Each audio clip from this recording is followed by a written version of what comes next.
This podcast is a member of the Place to Be Nation family. Visit us at placetobenation.com, the only place to be in your pop culture world.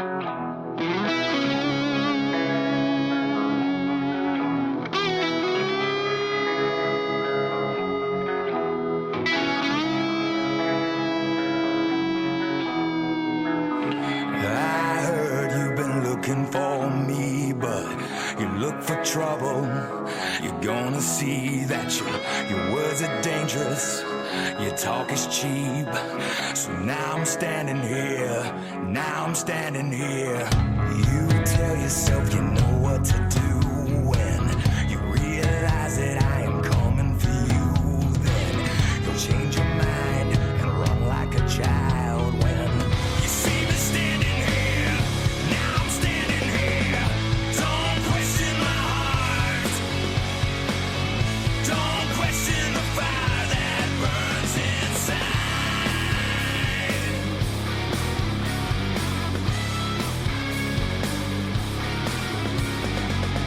Don't question my heart. Don't question a heart prepared to fight.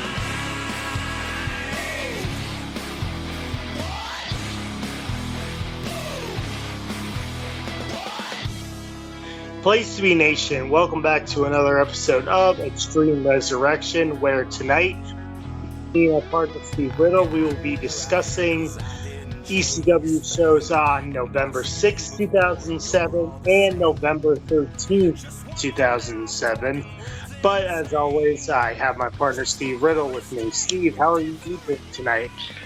I'm good. It's good to be back as we are rapidly approaching the end of 2007 here in our timeline. Yeah, and we're not sandwiched in. These are the last two ECWs before Survivor Series 2007. We've normally gotten an ECW show, pay-per-view, then the second ECW show in the last month and a half, last 2 months basically, and 3 months too. But tonight it's a full ship ahead to Survivor Series here. Mm-hmm. Yeah, well, I mean, we've had I think within the span of the 2 months, we had 3 or 4 pay-per-views within the span of 2 or 3 weeks. So, that's what, that's can't help but have these shows sandwich pay-per-views. Yeah, it's crazy though that they still have they I don't know if they were doing it. Were they still doing the brand only pay-per-views? No, that ended in I think No Way Out 07 was the last brand specific show. And then starting with Backlash, it went to all tri-branded. Okay. Because they have a lot. It's we have Cyber Sunday, now we have No Mercy, and now we have Survivor Series. It's okay, wow, we're going right into pay-per-view after pay-per-view. So I was wondering if they were still in the brand split. But like you said, they're in the tri brand. Everyone competes on the same pay-per-view. Mm-hmm. So let's get into our first episode here tonight. This is ECW 11/6/2007. Do you remember where they are, Steve? Because I actually forgot where they were tonight. They're in Bakersfield, California, at the Rabobank Arena. Yeah, they're live in Bakersfield, California. Thank you, Steve.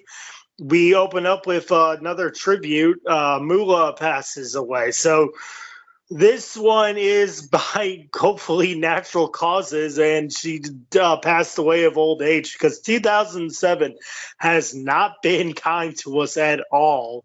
But it is the fabulous Moolah passing away this time. Yeah, no, she was 84, so I think it was by natural causes. Oh, thank goodness! Yeah, because I can't deal with another. We've had a lot of suicides and just drug overdoses. So it's nice to hear that someone got to pass away peacefully. Mm-hmm. And now we have a package, CM Punk and John Morrison package. The feud continues here tonight as John Morrison last week pinned The Miz to become the #1 contender number one contender for CM Punk's ECW title. Then we have Kane versus Mark Henry. So as part of the SmackDown talent exchange coming to ECW, so some of the SmackDown guys are performing on ECW, and ECW stars are going to SmackDown too, as this brand trade-off continues here. I do like I do like this the SmackDown guys, because it does help the ECW show more and more. And why not, since they've been doing the house shows together as well, right, Steve? Yeah, they have. And I mean, and they do ECW, and then they tape SmackDown afterwards. So it's, makes all the sense in the world. I feel like they should have done something like this from the beginning, but again, it was Paul Heyman who wanted it to be separate at the time, and Vince was like, "Oh, okay, let's do that." And now it's like, we need this here. Well, the roster was a little bit more full in 06 when Heyman had it, and then as we've been seeing throughout 07, it's been very, very light. So that's partially also why they had to do it. Yeah. So we have uppercuts to Henry, punches to Kane, to Kane's back, power slam to Kane. Kane is rammed into the turnbuckle, clothesline to Kane, flying clothesline by Kane. Mark Henry counters a choke slam. Then Mark Henry hits Kane with a chair, and Kane is slammed into the chair. For this matchup, I went 1.5 stars. I liked it up until the end, and I think the referee called it way too early. Like, he was like, he missed his cue, because Mark Henry doesn't even touch Kane with the chair, and the referee is already signaling for the bell as he only has possession of the chair. I mean, we knew it was coming, but it was like it was like 2 seconds too early here. But I went 1.5 stars. I enjoyed it. Yeah, I went 1 star. It was nothing much. Just, two big guys just, throwing a few bombs. Henry looked pretty good with some of his power offense on Kane. And yeah, that's I noted that too. The referee literally called for the bell, like you said, a few seconds before Henry hit Kane with the chair. So he definitely he mistimed that one. That knee that Henry caught Kane with the counter of the chokeslam definitely looked a bit low. So I'm surprised the ref didn't call the DQ then. And then Henry did kind of lays Kane out with the world's strongest slam on the chair. So again, decent stuff here, kind of continuing the issue we saw, of course, them in the Battle Royal last week, which Henry won after eliminating Kane. So they kind of go at it here to continue that. Yes, they do, and we'll see how they're going to continue to feud here as well. Now we have Jamie Noble versus Nunzio. And do you remember that it was Jamie Noble who brought in Nunzio to WWE as his cousin, and now they're fighting against each other? I feel like everyone forgot that storyline by the time 2007 came around, but I remember it, and I thought it would have been funny if Taz was like, "Oh, this is Jamie Noble's cousin here, Joey." I noted that too. I obviously it was easy to forget, because I think it was that storyline only lasted about a month, because Nunzio comes in as Noble's cousin, but then very quickly after that is when he formed the FBI. So they pivoted away from that very quickly. Yeah, a Southerner having a mafia cousin. What are the odds? So these two are going at it. Power slam to Nunzio. Leg drop dive by Nunzio. Looked a little like I think he calls it the Sicilian slice. I don't know if that's it or not, but that looked a little dangerous there. And then we have chops to Nunzio, a backbreaker, and a gutbuster for the win.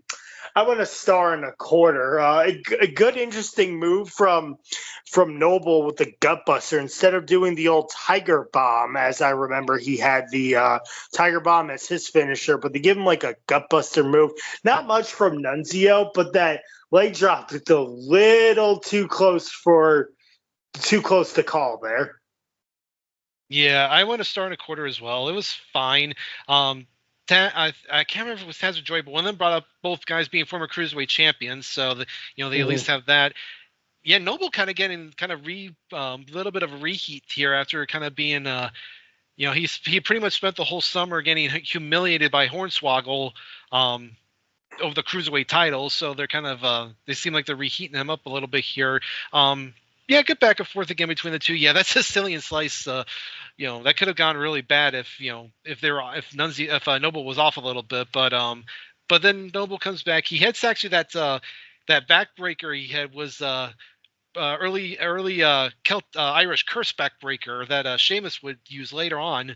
So I thought that was interesting. And then that nice little gut buster to win. Again, decent stuff here. Nunzio pretty much in jobber to the stars mode here, and Noble getting a nice win here. Mm-hmm. So now we have a John Morrison package hyping himself up for the ECW title match. And now we have a contest. I don't know what you want to call it, but it is a match. It is Layla versus Kelly. Kicks to Kelly, a knee drop to Kelly, and a scoop slam for the win. Kelly had no offense. It was all Layla. I went a dud on this, Steve. It was bad. It was just bad. Yeah, I went a dud too. I mean, we finally get the implosion of Extreme Expose. I mean, we talked about in the last episode. Brooke had now been released, so it was just Kelly and Layla. They did show how the night before on Raw, Kelly had to face Beth Phoenix in a match for the women's title and pretty much got destroyed there. So she's still kind of selling that beating. And yeah, just basic stuff. It barely goes a minute. And when was the last time anybody's ever won a match with a body slam? We have to check the record books for that one. But yeah, pretty much domination by Layla. But then, of course, we continue the whole thing as Balls Mahoney comes out to check on Kelly after the match. And he and Miz almost come to blows, but Layla holds Miz back. So that thing is still going on. Yeah, unbelievable that this is still going on, and hopefully we'll get more from Kelly. Hopefully she learns how to wrestle, but it doesn't look like the feud's going to be over for Kelly and Layla anytime soon. Mm-hmm. So now we have another match coming up here. First we actually have another package of CM Punk when he beats John Morrison for the ECW title. And that was like a do or die match for CM Punk, as Armando Estrada, who's the ECW GM, said, "This is your last time. If you don't win this time, you're out." Mm-hmm. So now we have Elijah Burke versus a returning, I don't know if he's returning or not, but he is returning to ECW. It is Shannon Moore, and he's done with the punk rocker look here, and he's back to his cruiserweight wrestling WCW look here. Now he spinning here. Running knee to the back of the head. Outer limits elbow by Burke. Elijah Express some more for the win. For this matchup, I went 1.25 stars. Yes, I went 1.25 stars as well. So I looked it up. The last time that Shannon Moore was on ECW was back on January 9th of this year. He was squashed by Kevin Thorne. And then I think we don't see him again on TV because then by February he's then transferred over to SmackDown. Basically, I think just to kind of shore up the cruiserweights. So yeah, he's kind of a random return here for Shannon. But the end result's the same. He pretty much gets he puts over Burke here in a squash. Who, again, kind of just another easy win for Burke. As he kind of keeps going along his way, trying to find something else to do. Yeah. Then we get a Moolah package highlighting the fabulous Moolah's career. I like this package, despite what has come out about Moolah. I thought that she was a pioneer for women's wrestling, and I just loved her and Mae Young in the late 90s the whole thing with Jeff Jarrett. She took my favorite thing is when she takes the guitar shot from Jarrett. Like, it's insane that Jeff Jarrett hit an old lady with a guitar, and it was Moolah. Yeah, it is kind of funny watching that package and how glowing of her they are. I mean, obviously, when she did pass away in 2007, we didn't know, some of the stuff about her that we know now. So I think her legacy has been tarnished by that. And you say what you want about her. I mean, I know she's not, she was never the best in-ring girl worker. You always heard the stories about her, not being easy to work with, but she did, like I said, was a pioneer for women's wrestling, and and they have a little career rebounds in the late 90s, like you said. Although, if you look back to that time period, it was more May that was the star of the group as opposed to Moolah. But yeah, again, it was a sad moment that when she passed away. She was, like you said, a pioneer and a trailblazer. But yeah, again, just the one that's again, the legacy based on stuff we've learned over the years recently has come to tarnish that. And they've even let her pin Ivory to become the women's champion one more time. Yeah. That was crazy too. So then we go backstage, and the Miz wishes Morrison good luck, and he's like, "Oh, I don't need luck. I beat you to become the number one contender. I'm gonna easily beat Punk," and the Miz doesn't take that lightly. So we have our ECW title match again. It is John Morrison versus CM Punk. Kicks to Morrison, springboard enziguri to Punk. Springboard clothesline by Punk, drop kick to Morrison, running knee and a bulldog to Morrison. Morrison counters a GTS for a 2 count. Buzzsaw kick to Punk. Morrison gets distracted by Miz, and the Miz throws his cap, and it actually hits Morrison with the Miz's cap, and he gets distracted by that.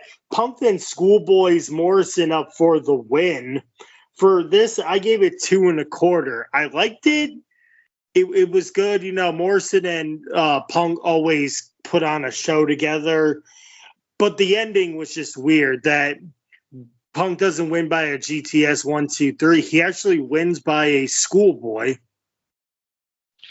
Yeah, I went 2 1/4 as well. I mean, how many times we've seen these guys fight on TV and pay-per-view throughout the year? I mean, they always go back to it, but they still do have some good chemistry, and I think it was just mainly about like I said, Miz getting involved, costing Morrison the match. Because it seems like that these are the 3 guys that are going to be going forward in the title picture here, with Morrison and Miz both wanting to stake their claim and become the champion. But again, I thought it was a good little match. Only just under 6 minutes, so they didn't get a ton of time.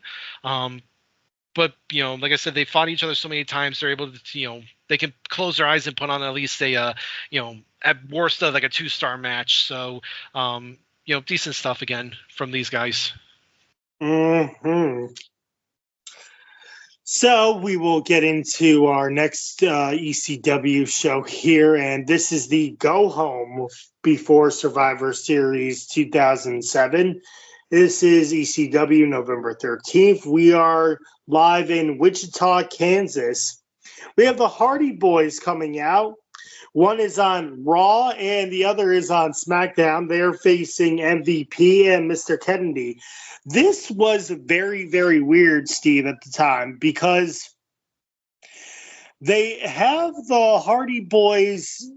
They have the Hardy Boys on Triple H's team for Survivor Series. Well, actually, yeah, they have. Well, not both of them, but actually they do. They have both Hardy Boys on Triple H's team, and then MVP and Matt Hardy are the SmackDown Tag Team Champions. So this was a little. I was a little confused by this.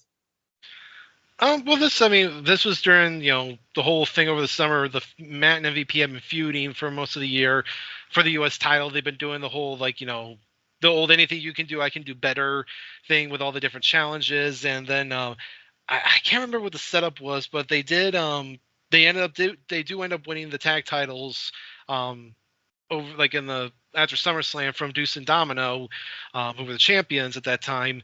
And they were still, obviously, reluctant. They were the, reluctant champs, but, but again, having it be on opposite sides, it was interesting. But it's, obviously, I think they were planning to. You knew at some point there was going to be a time when the trigger was pulled, and an MVP kind of, would end up costing them the titles, and then we would get the big blow off between the two. Mm-hmm. And poor Tony Chimmel, he had a tough time announcing the Hardy Boys. He announced one half of the tag team champions as Jeff Hardy, and then he announced the Intercontinental Champion Jeff Hardy again. So a little screw up there for Tony Chimmel here. I kind of felt bad. He was like, "Damn it, I screwed this up." And I thought that the Hardy Boys were actually the tag team tag team champions again, because I knew they were in 2007. I was like, "Oh, they win again." But Jeff comes out with the Intercontinental title, and then I see MVP. I was like, "Oh, this is when they were the SmackDown champions on opposite sides." So let's see how this one pans out. Matt and Kennedy start, shoulder tackle to Matt, drop kick by Jeff, a clothesline by MVP, crossbody dive to Kennedy and MVP by Jeff, boot to Jeff by MVP, hip toss to Kennedy, tag to Matt, side effect by Matt, poetry in motion to Jeff, Jeff misses a swanton bomb, Anita Jeff's back, Russian leg sweep to MVP, leg drop by Kennedy. Kennedy throws Jeff to the outside, and then MVP gets the win. And Matt does not do a thing with breaking up the pin because he does not want to attack his own tag team champion partner here. So a little bit weird here. I gave this match 2.25. It was interesting that Matt did not come in and try and save his brother. A little confusing and all. But again, they're the tag team champions. They have to get along. So Matt was like, "Oh, you're on your own because I'm not going to interfere." And then Kennedy tries to hit Matt with a chair, but MVP stops him from doing that. Yeah, I went 3.25. I thought this was a really fun tag. They got a lot of time, just over 15 minutes. And they really worked well together. Like I said, they keep the whole thing up with Matt and MVP. Jeff, by this point, Jeff, they're really starting to kind of, start kind of pushing him up because we know what's going to come for him by the end of the year. Kennedy still kind of, trying to, get back into the good graces after, his summer, between, getting suspended and getting injured a couple times. So, he's got some get back in some good graces here. I like the heat segment on Matt. I thought it was really good. And then Jeff coming in with the hot tag. The ending threw me off. It kind of really came out of nowhere. Like you said, Kennedy trips Jeff up. He lands on the floor, and then he throws him back in, and the MVP just casually pins him. So I don't know if Jeff, maybe they got legit concussed and was supposed to kick out but didn't. But it felt like a really weird, ending. Maybe it wasn't supposed to happen. Maybe that's why Matt didn't come in. And then, like you said, Kennedy tries to use the chair, but MVP takes it away. It's just, again, trying to make it like he's trying to be, friendly with Matt, since they are tag champions. So, again, I thought it was a really good match. Kind of a, little upset there for Kennedy MVP to beat the Hardys, to give their unit momentum for Survivor Series. Mm-hmm. Yeah, so we'll see how their respective teams fan out as when we get to the pay-per-view as well. Because usually you would think the Hardy Boys would get the win. It's always the Hardy Boys, but it's interesting, like you said, that MVP and Kennedy get the win going into Survivor Series.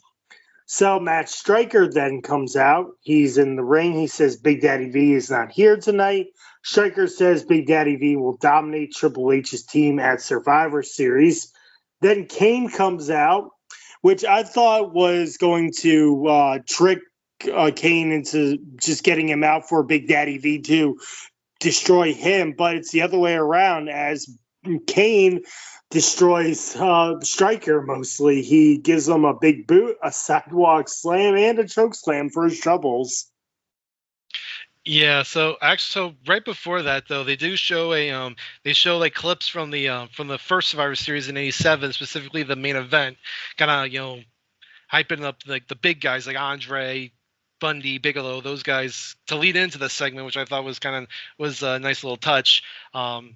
And then, like you said, Stryker talking up Big Daddy V until Kane interrupts and basically Stryker gets destroyed for his troubles. Yeah, I was with you. I thought they were teeing up a Big Daddy V appearance, but no, he never. He's been MIA since the Halloween episode, which is kind of weird since he is one of the focal points of Survivor Series since he's on Umaga's team. He's kind of been a focal point of being a heel for ECW as well, but ever since the I believe it was No Mercy debacle, it's like maybe we need to rethink things here. Yeah. Mm-hmm. So now we have a Divas tag match here. It's Kelly and Michelle McCool versus Melina and Layla. Before we get into that, up this I want to bring this match up because I saw this, and this Divas tag match going into Survivor Series, it's crazy for like who's on which team. We have Kelly, Maria, Michelle McCool, Mickie James, and Tori Wilson versus Beth Phoenix, Jillian Hall, Layla, Melina, and Victoria. They're all in a 10 Diva tag team match at Survivor Series. And when I first saw this, I was like, it looks like the pretty girls versus the girls who can actually wrestle and do body slams. I don't know how you felt seeing that, but that's exactly what I saw. Well, the heel team definitely had more in the way of in-ring between Beth, Jillian, Victoria at least. Melina was getting there, and obviously Layla would get there. And then you look at the face team. Really, besides Mickie, those other girls at this point, obviously, like we know, Michelle would get better, Kelly would eventually get better, and then Maria and Tori were just kind of they take their. Yeah, they get involved now and then, but what was weird and what is weird is that this is a 10-woman tag, but it's the only match in Survivor Series that's not like an elimination style. It's just a one fall match, which I thought was kind of maybe a little bit of an insult to them. Yeah. I mean, they must not have had like a lot of time to put like the elimination match together, but yeah, it's a Divas 10 Diva tag match at Survivor Series, normal, not elimination. But we have, like I said, we have the Divas tag team matchup here. It's Kelly and Michelle versus Melina and Layla. Michelle and Melina start off. Boot to Melina by Michelle. Double team slam by Kelly and Michelle. Clothesline and dropkick by Michelle. Melina misses a crossbody and a round kick by Michelle for the win. For this matchup, I want a 1.25. It's fine. It's good to showcase the Divas before their tag team match at Survivor Series. Yeah, I'm gonna star. It was definitely a lot better than the match the previous week between just Kelly and Layla. So, so they learned their lesson there by having at least two other women involved that at least knew somewhat what they were doing.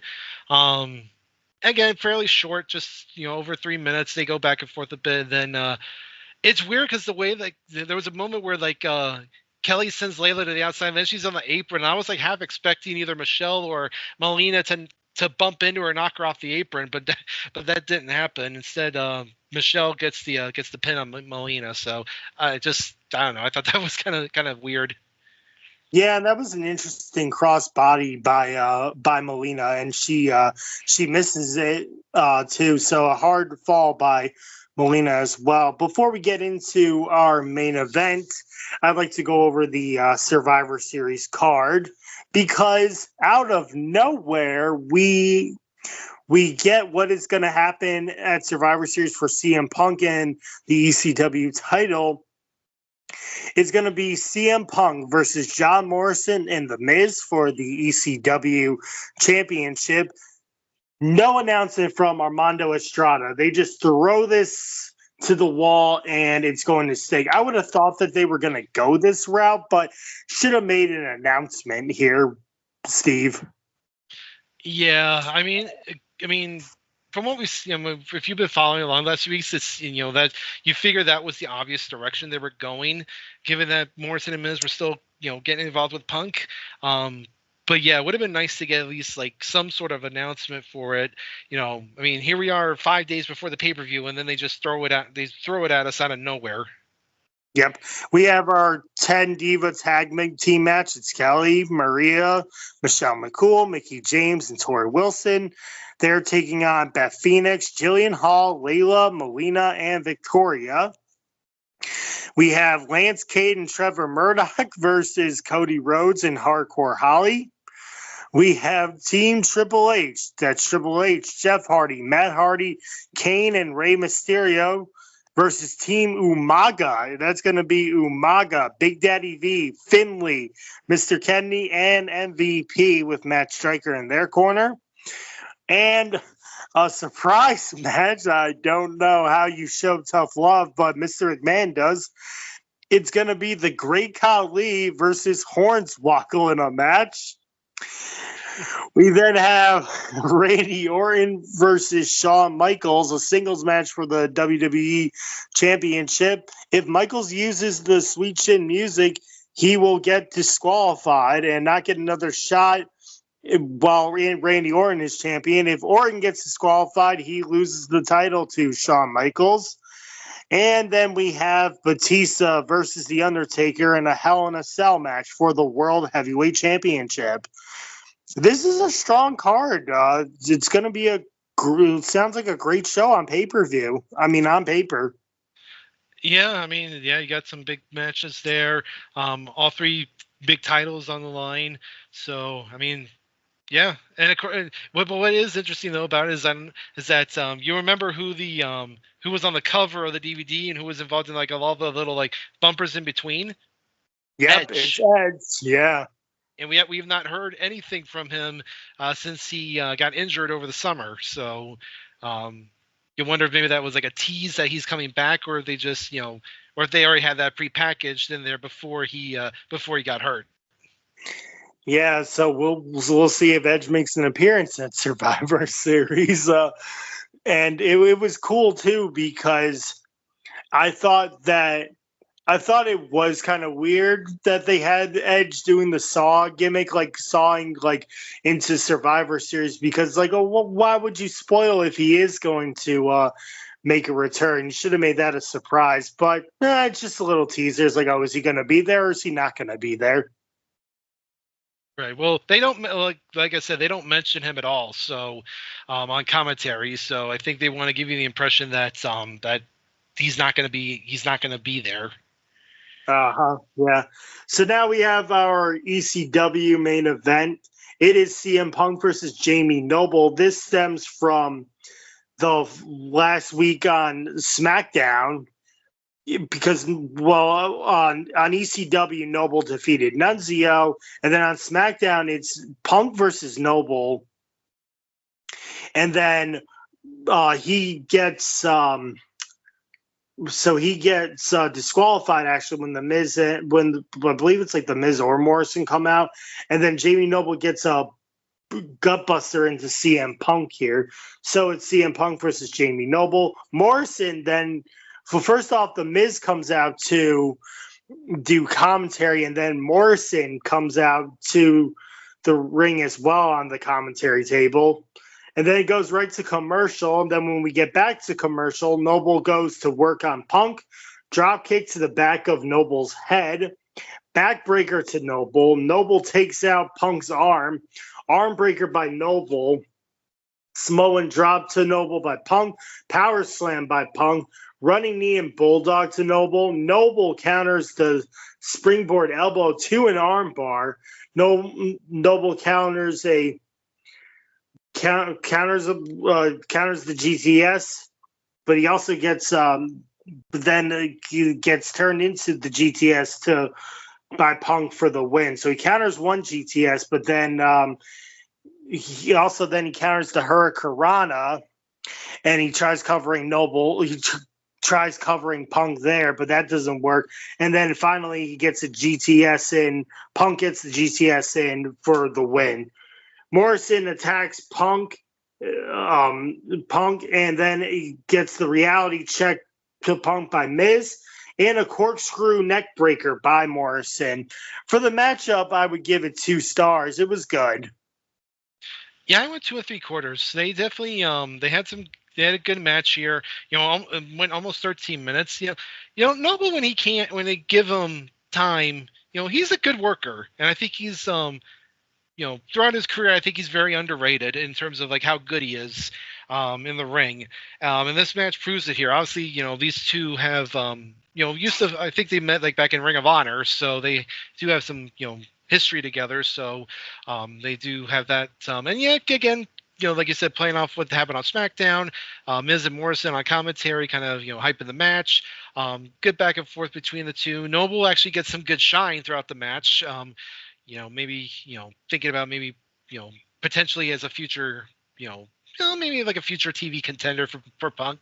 Punk makes the comeback, and yeah, I like the counter, the springboard clothesline into the armbar. I thought was a nice counter, and then Punk ends up pulling it out with the GTS.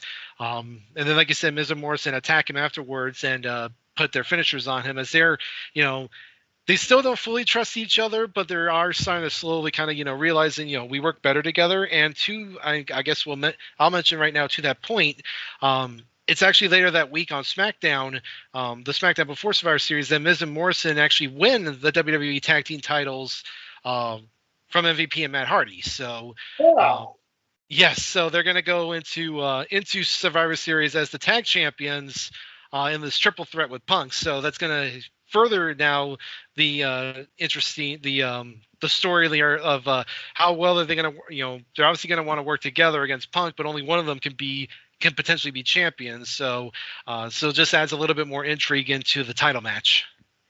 Yeah, my goodness. So not only are we deepening this storyline between the Miz and Morrison, now we're deepening the storyline of MVP versus Matt Hardy. Mm-hmm. Yep, so that's going to do it from us here on the ECW coverage for Extreme Resurrection. But before we go, Steve, do you have anything that you want to direct the listeners to? You can usually find me over on the PTB Pop Experience. I have a few shows over there. Pop Goes to Classics, the Video Jukebox Song of the Day. Making Mount Rushmore's been on a little bit of a hiatus just because of me having to get a new job and working around my schedule. But hopefully I should be able to get it back up and running here within this month or so. So you can have. So I'm over there. I can also usually be over on the North South Connection. With Cronoso. In fact, for those that remember on the most recent episode, actually 2 episodes ago, not only did I talk a match from a December primetime, but me, Steve Bennett, and Ryan Gray kind of ranked who we felt were the top 10 singles performers of the 80s through the Cronoso era. You can see that on the North South YouTube channel. So if you haven't seen that, please do so. It was a lot of fun with Steve and Ryan. And of course, I do have. I'm also on the PTB Facebook group where we have the greatest cartoon of all time tournament currently going on. We are now into round 2. So some big matches to come. We saw a couple of big upsets in the first round. We'll see if we see any more going forward as we continue to whittle it down as we determine what the greatest cartoon of all time is, as chosen by PTB. Yep, get your votes in, folks. It's a lot of fun. As for me, you can find me mostly on the Place to Be Nation wrestling feed. Besides this show, I have Nation Invasion. I had Keith Langston on as my guest in the last episode where we covered the Raw from September 10th and the SmackDown from September 13th, 2001. On the Raw side, you had the Invasion storyline continuing where Stone Cold is trying to soften up Kurt Angle before their match at Unforgiven. And then on the SmackDown side, all the superstars came together and there was no Alliance versus WWF storyline continuing as all the superstars from both brands decided to pay their tributes to those who lost their lives on September 11th. So it was a very great show to watch and review. It was very touching, and it was a very happy show. So I would highly recommend going back and listening to that show because it's a great show to listen to. And on the Place to Be Nation pop feed, I have a new show called. Well, it's in the third episode, so it's not really new, but it's out there. It is called Whatever It Takes, a Degrassi pod. Me and John Kesselika are deep diving into Degrassi: The Next Generation. We are on season 1, episodes 5 and 6, Parents' Day and the Mating Game. In Parents' Day, Toby is worried that his parents are going to argue because they're divorced and they use him for their arguments during Parents' Day, and he doesn't want to get embarrassed. And then the Mating Game, Ashley and Jimmy want to have sex, but are they ready to have it after a talk from the health teacher, Dr. Sally? So we'll see what kind of hijinks is happening at Degrassi as well. Well, that's going to do it from us here on Extreme Resurrection. I'm James Gruenberg. He's Steve Riddle, and we will see you next time.